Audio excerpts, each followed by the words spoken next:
So behind this piece of paper here is today's turning, and I'll talk about that shortly. But I want to talk a little bit about last week's turning, which I called the Great Illusion. And there's been a lot of interest in it. I'll put a link in the description if you haven't seen it. I think it is very cool. So I had a lot of requests for giving the dimensions of all the pieces and showing how they were cut. What I did say is I'll come up with something that's going to be much easier to make, and that way it's going to be a lot easier for me to explain it while I make it and give you the dimensions. And I don't mind doing that at all.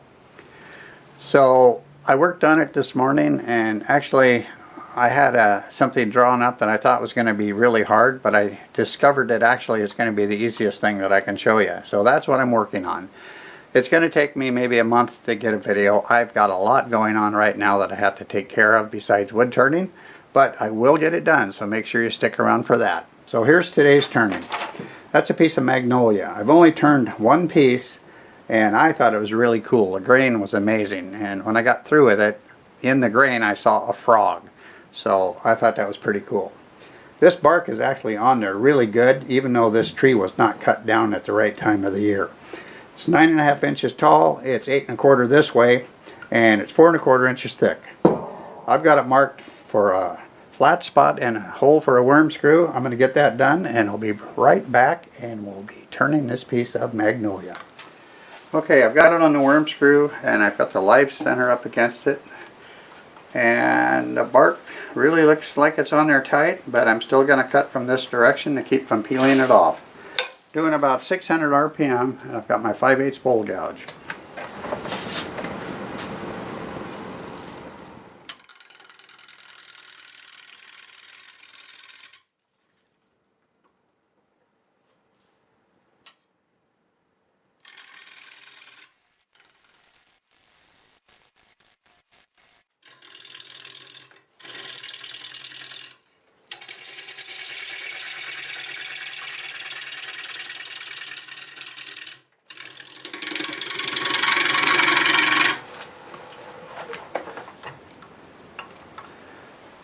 Alright, that's about all of it there.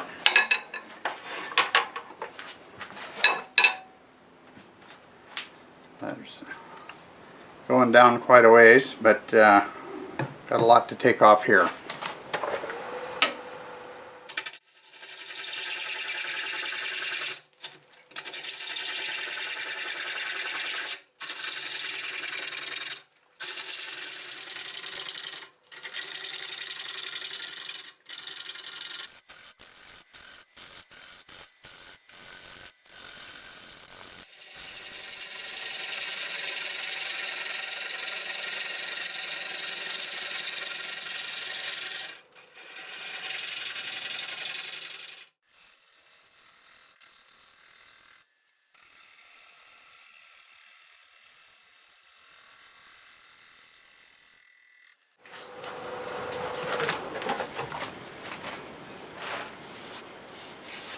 Okay, we need to get this set up for a tenon. I'll flatten this off and probably come up to right about there for the base. Right past that pith.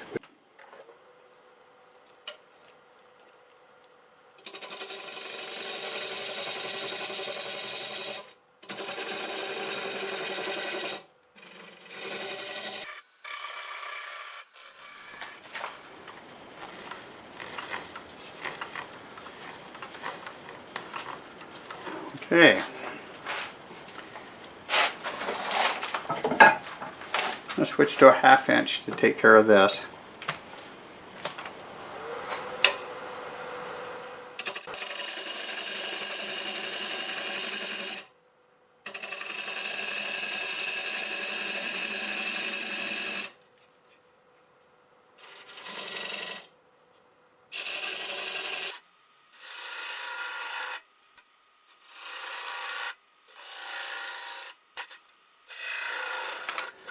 Alright, I'm going to work on this shape a little bit more. I think that still is a bit wide.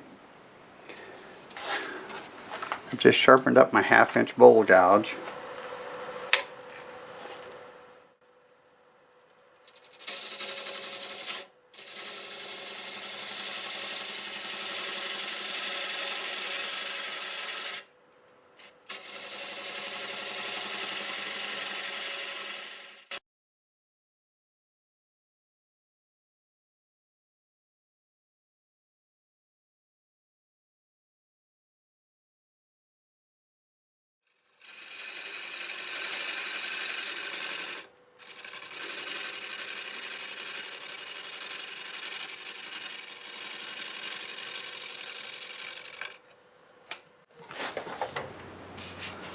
Okay, that's it right there. I think I'll go ahead and sand this. It's very smooth. I might be able to start with 120. Well, I think this is 120. It's not marked, and I'm out of the regular 120 sandpaper disc, so we'll give this a try.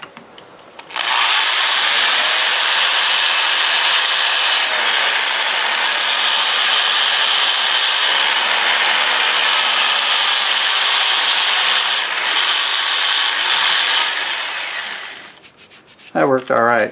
These are, I guess I would call them very inexpensive. I tried them and they don't hold up very well. I should try the good ones. So I'm going to go ahead and get this sanded up to, maybe we'll go to 400 and I'll get it flipped around and we'll cut the inside out. I've got it all flipped around now and it seems to be running pretty true. I've got my fan going because it is starting to warm up, but let's see if we can get this hollowed out before it gets hot. Doing about 800 RPM. I think I'll use my 1/2-inch bowl gouge to get started.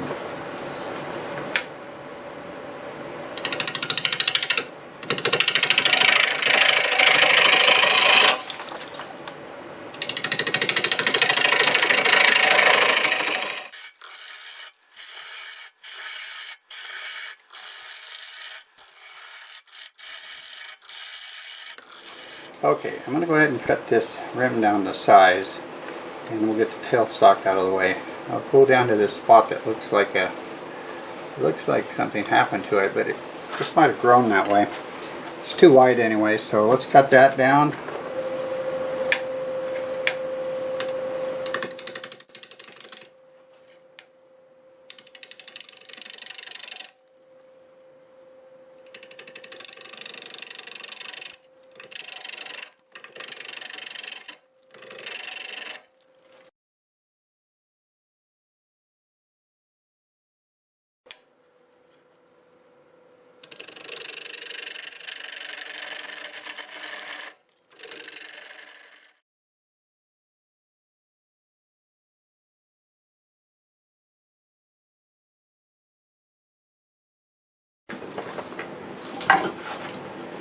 I think I got that pretty thin now.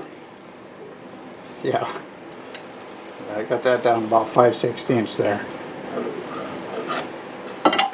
So we're going to need to cut some more off of this.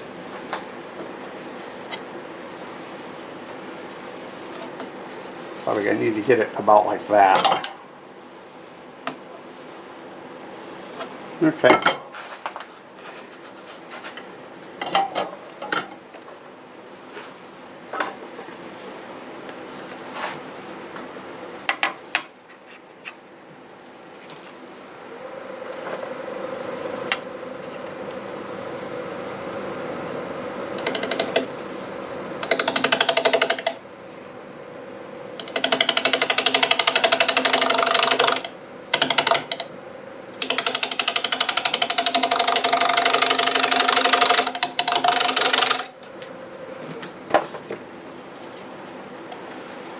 Wow, I just cut way too much off. Pretty much ruined it. Oh boy. I did not see that. Ouch.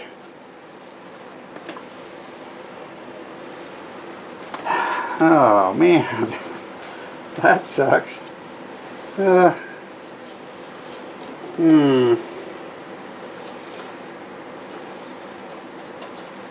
What happens if we try to make that real thin now? Oh boy, what a mess. It's getting too hot.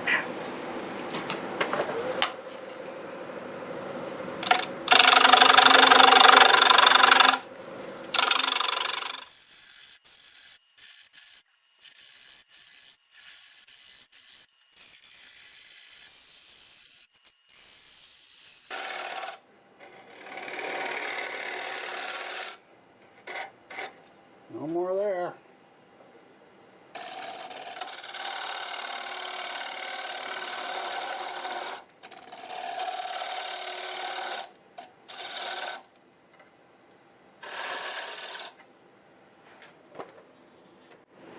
I better check this. Yeah, we're We're heading into dangerous territory there. This would be a pretty little funnel, but we don't want to make one. Okay, I'm thinking I just need to clean this up.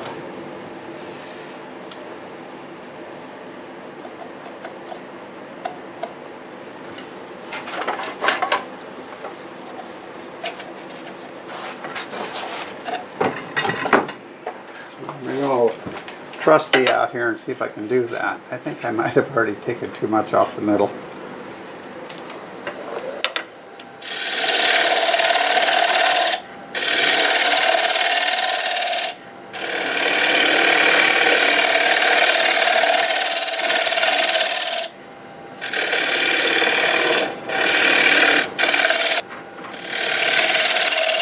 You can see that this is a lot thinner than what I suggested at the beginning. I really like the looks of that bark, and I think I still am. But I made a mistake here. I was looking for my edge and I wasn't seeing it as clear as I should have, and I took too much off. So that forced me to go down to this size. I guess the lesson on that is don't give up until you don't have any wood left to turn, because I think this looks maybe even better than what I was thinking at the beginning. And this wood was still pretty green. I didn't measure the content, but I did when I got down to here, and it's at 10%. So it's actually dried a lot, so that's probably a benefit. I'm going to sand it now, and I will not have the lathe turning when I sand out here on the ends, and I will do it on the inside. So what I'm going to do is just hold it and sand like this. Get all that on both sides, and then I'll do it under power like this.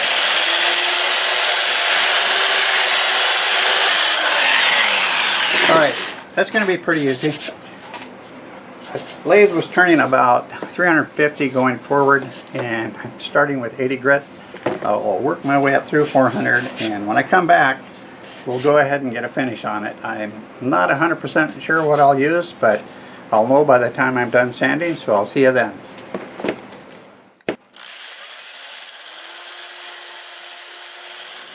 Okay, I've got it all sanded up, and for now I've decided I'll put a coat of shellac-based sanding sealer on it.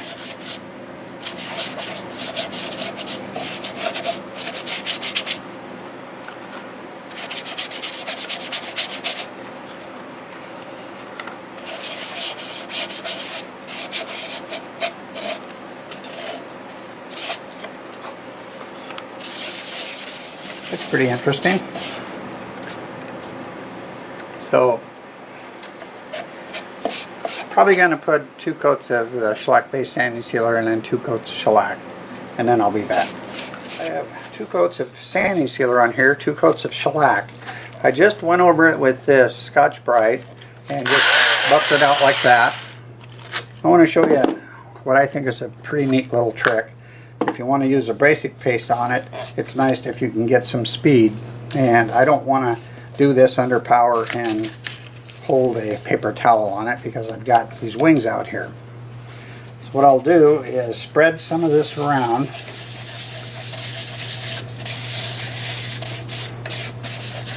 Then I'll take the paper towel, put it up against this sanding pad, and then buff it out.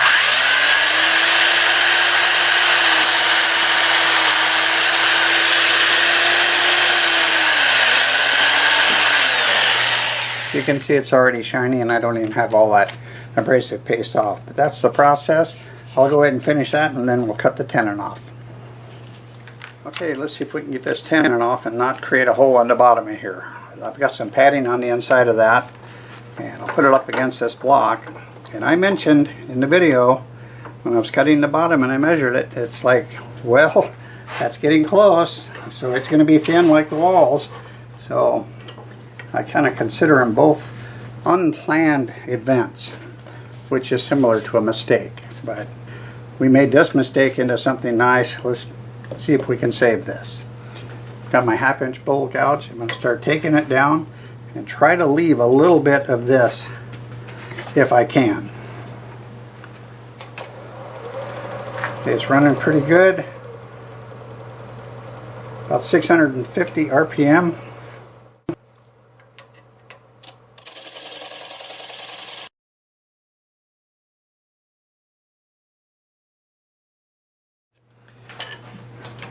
A little more shape on this. Switch to a spindle gouge. And we'll go ahead and see if we can cut the nub off. Not sure anything else could go wrong right now. Let's slow it down though.